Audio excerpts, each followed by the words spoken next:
روزہ رکھ لیتا ہے مسلمان، اور جب وہ اسے افطار کرنے کے لیے بیٹھتا ہے تو جب وہ افطاری کے وقت بیٹھ جاتا ہے تو اللہ افطار کے وقت اس کی ساری زندگی کے گناہوں کو معاف کر دیتے ہیں۔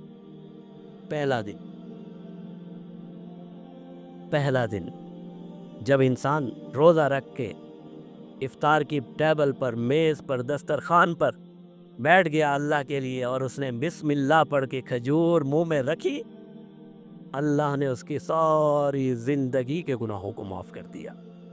کتنی عظمت والا یہ مہینہ ہے! ایسا مہینہ پھر کب ملے گا ہمیں؟ کب ملیں گے یہ ایام؟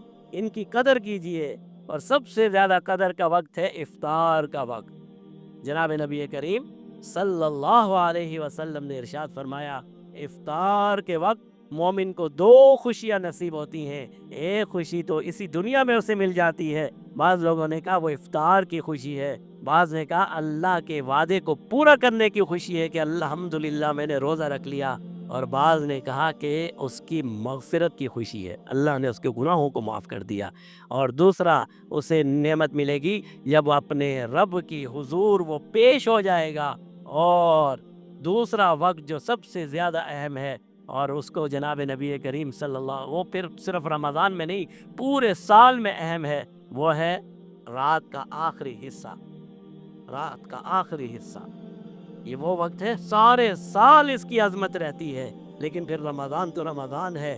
جناب نبی کریم صلی اللہ علیہ وسلم نے اس ٹائم کی طرف متوجہ کرنے کے لیے فرمایا، السحور برکت، سحری کے وقت جاگنا اور کچھ کھانا یہ باعث برکت ہے۔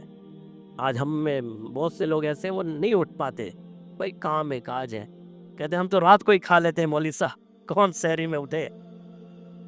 جب سحری میں نہیں اٹھے تو پھر ظاہر سی بات ہے اللہ معاف فرمائے، نماز میں کہاں سے اٹھیں گے؟ باقی چیزوں کو کیا کریں گے؟ جناب نبی کریم صلی اللہ علیہ وسلم نے فرمایا، ہمارے اور یہودیوں کے روزے کے درمیان جو فرق ہے وہ سحور کا فرق ہے، کہ ہم روزے کے لیے سحری کرتے ہیں اور یہودی سحری نہیں کیا کرتے تھے۔